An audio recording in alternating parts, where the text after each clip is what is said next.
तमाम बीडीसी संघ के लोग इकट्ठा हुए हैं। आज बैठक भी बुलाई गई है। क्या मुख्य मुद्दों को लेकर आज बैठक कर रहे हैं? सबसे पहले मैं राष्ट्रीय अध्यक्ष बीडीसी संघ नवनीत शुक्ला समस्त क्षेत्र पंचायत सदस्यों की ओर से आप सभी मीडिया बंधुओं को बहुत बहुत आभार व्यक्त करता हूं। 2 साल पहले मैंने कहा था मंजिल मिले न मिले मुकद्दर की बात है, लेकिन हम कोशिश न करें गलत बात है। मात्र 2 वर्षों में पूरे प्रदेश में हर जिले में हर ग्राम पंचायत में संगठन बनाकर हमने संघर्ष किया। हमें 4 प्रमुख अधिकार मिले हैं। मैं उत्तर प्रदेश सरकार को धन्यवाद ज्ञापित करता हूं। अनियमित रूप से अभी अधिकार लागू हैं, पूर्ण रूप से लागू नहीं है। उसके लिए अभी हाल ही में 15 दिन पहले मुख्यमंत्री जी से हमारे संरक्षक कृष्ण सिंह जी मिले थे और मिलकर हम लोगों ने पुनः उनसे निवेदन किया है कि जो आपके अधिकार आप द्वारा दिए गए हैं वो धरातल पर लागू हों। इसी के सापेक्ष जिस प्रकार प्रधान गांव में जीत कर आता है वो इम्पावर है, लेकिन 73वां संशोधन लागू हुआ 1995 में, लेकिन अभी तक हमारे बीडीसी भाई जो प्रधान जैसे चुनाव लड़ते हैं, प्रधान की तरह जमानत राशि देते हैं, घर घर जाकर कमर झुकाकर वोट मांगते हैं और प्रधान से संवैधानिक तौर पर बड़े पदाधिकारी हैं। संवैधानिक तौर पर त्रिस्तरीय ग्राम पंचायती व्यवस्था में पंचायती राज अधिनियम 1961 में प्रधान से बड़े हैं क्षेत्र पंचायत सदस्य, लेकिन उनको कोई अधिकार नहीं है। जबकि वो शपथ लेते हैं, ओथ लेते हैं सदन में कि मैं जनता के बीच विकास कराऊंगा, और बहुत विडंबना है कि वो एमएलसी बनाकर भेजते हैं। 36 एमएलसी पूरे प्रदेश से बनाकर भेजते हैं, सदन में प्रमुख बनाते हैं, लेकिन अलादीन का जैसा चिराग है ये सबको देते जाते हैं और खुद अंधेरे में बैठे रहते हैं। ये गांव की जनता के बीच में कलंक लेकर जीते हैं कि हम 5 साल रहे और हमने करा कुछ नहीं पाया। एक दम्भ होता है। मैं उत्तर प्रदेश सरकार से निवेदन करना चाहता हूं और लगातार कर रहा हूं। 4 बार आंदोलन किया है, जिसमें जेएनएस न्यूज के हमारे महोदय ने लगातार हमें कवरेज भी दिया है। सभी मीडिया, अटल टीवी ने मुझे कवरेज दिया है। आप सभी ने जो कवरेज दिया उसी के बदौलत 4 बार हम लोगों ने विधानसभा का घेराव किया, 1 बार भूख हड़ताल किया। पूरे प्रदेश के 67 जिलों में जा जाकर हमने सम्मेलन किए हैं। पूरे बीडीसी को जो 80,000 संख्या है उनको जोड़ने का हर संभव प्रयास किया है। क्या परिवर्तन आया है जब से आपने ये संगठन बनाया है, लोगों को इकट्ठा किया? आज आपको बता दें 6 अक्टूबर 2021 को पहला आंदोलन इको गार्डन में हुआ था। उसी में आपके समक्ष मैंने ये कहा था कि गूगल में रसगुल्ला बनाने की रेसिपी है, समोसा बनाने की रेसिपी है, लेकिन BDC not search by Google. But आज की डेट पर ऐसा है कि आज बीडीसी सर्च हो रहा है।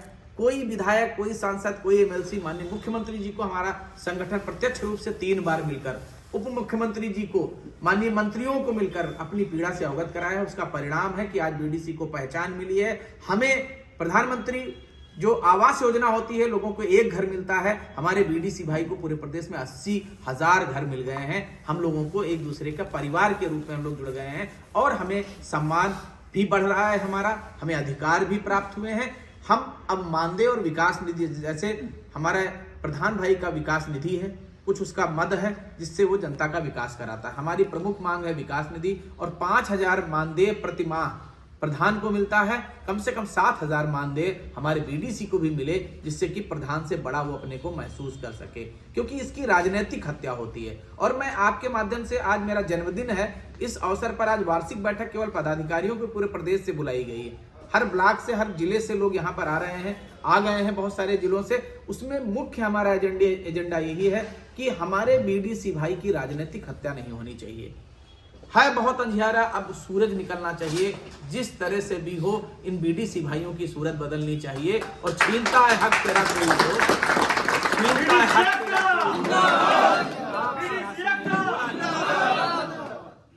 जी। और हमने यही कहा है कि सभी प्रदेश के जो हमारे जनप्रतिनिधि के रूप में हैं हमारे बीडीसी भाई, इनको एम्पावर करे, अन्यथा इस पद को ही समाप्त कर दिया जाए। क्योंकि बीडीसी 5 साल बनने के बाद एक नौजवान साथी अगर जनता के बीच में दूसरा चुनाव लड़ने के लिए जाता है तो बहुत ही अपने को शर्मिंदा महसूस करता है। वो स्वयं नहीं, उसके भांजे हैं, कहेंगे तेरे मामा ने क्या कराया, तेरे चाचा ने क्या कराया, तेरे पिताजी ने क्या, मतलब उससे जुड़ा हुआ हर व्यक्ति कहीं ना कहीं तिरस्कार का सामना करता है। मैं इस संवैधानिक व्यवस्था से, इस पूरे भारत सरकार और उत्तर प्रदेश सरकार दोनों से निवेदन करना चाहता हूं कि अगर देने के लिए उनके, हमारे बीडीसी भाइयों के लिए नहीं है तो ऐसे पद को खत्म कर देना चाहिए। अगर नहीं है व्यवस्था तो, लेकिन मैं पहले निवेदन करूंगा कि ऐसी व्यवस्था संभव नहीं, क्योंकि मैं हाईकोर्ट का वकील भी हूं, इसलिए त्रिस्तरीय ग्राम पंचायती व्यवस्था खत्म की नहीं जा सकती। उसमें प्रधान है तो बीडीसी होगा, डीडीसी होगा, तभी एक पंचायत बनेगी और वो भी एक सदन का सदस्य है। और विडंबना इस बात की है, जिस एमएलसी को 1 वोट देकर सांसद जिताता है, उसी एमएलसी को 1 वोट देकर प्रधान जिताता, उसी एमएलसी को 1 वोट देकर बीडीसी जिताता। और प्रदेश में लोगों ने इन्हें बिकाऊ करके दरकिनार कर दिया। लेकिन पूरे उपस्थित यहाँ पर सभी लोगों के माध्यम से, सभी बीडीसी भाई बहनों की मदद से आज इस कलंक को हम लोग मिटाने में सफल हुए हैं। एमएलसी के चुनाव में हम लोगों ने बिना कुछ लिए दिए हम लोगों ने सहयोग किया, हमारे बीडीसी भाइयों ने सहयोग किया और ये जरूर कहा कि उसके बदले हमें काम मिलना चाहिए, हमें जनता का विकास कराने का अवसर मिलना चाहिए। हम यही आपके माध्यम से कहना चाहते हैं कि बीडीसी भाई 80,000 है।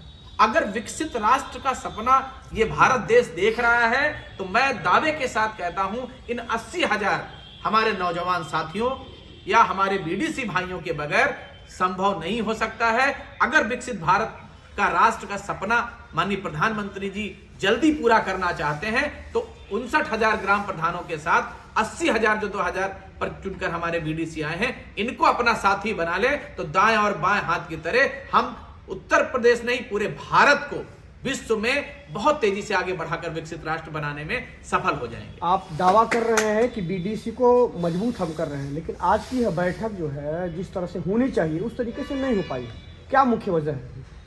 हमारा आज का जो बैठक है वो मुख्य रूप से केवल एक जिले से 2 लोग बुलाए गए हैं। लगभग 100-150 की संख्या है।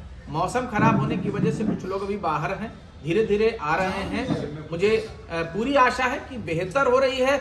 जहां बीडीसी, एक बहुत बड़े राजनीतिज्ञ ने मुझसे कहा था कि बीडीसी 4 बीडीसी आप बुला लोगे तो बहुत है, तो आज उनके कहने के अनुसार हमारे पास 40 तो हैं। हम 4 से 40 पर पहुंचे हैं। हम 40 और आपके समक्ष ही आपको बता दें, आप इस बात की जांच कर लीजिए, पिछले 7 जनवरी 2022 को इसी लखनऊ में 40,000 बीडीसी के साथ हमने आंदोलन किया था। 1-2 नहीं, 40,000 बीडीसी के साथ। आज हमने केवल अपने पदाधिकारियों की बैठक बुलाई है, वो भी प्रमुख लोगों की, कि हमारी आगे की रणनीति क्या होगी। आने वाला एमपी का चुनाव है, उसमें हमारा क्या रवैया होना चाहिए, मुझे साइलेंट रहना है या मुझे वायलेंट रहना है, इन विषयों पर चर्चा है महोदय। मुख्य के साथ पुनः मैं आप सभी मीडिया के बंधुओं को, यहाँ उपस्थित समस्त हमारे पदाधिकारियों को मैं धन्यवाद ज्ञापित करता हूँ और आप सभी को बहुत बहुत साधुवाद करता हूँ। जय हिंद, जय भीम, जय बीडीसी। बहुत बहुत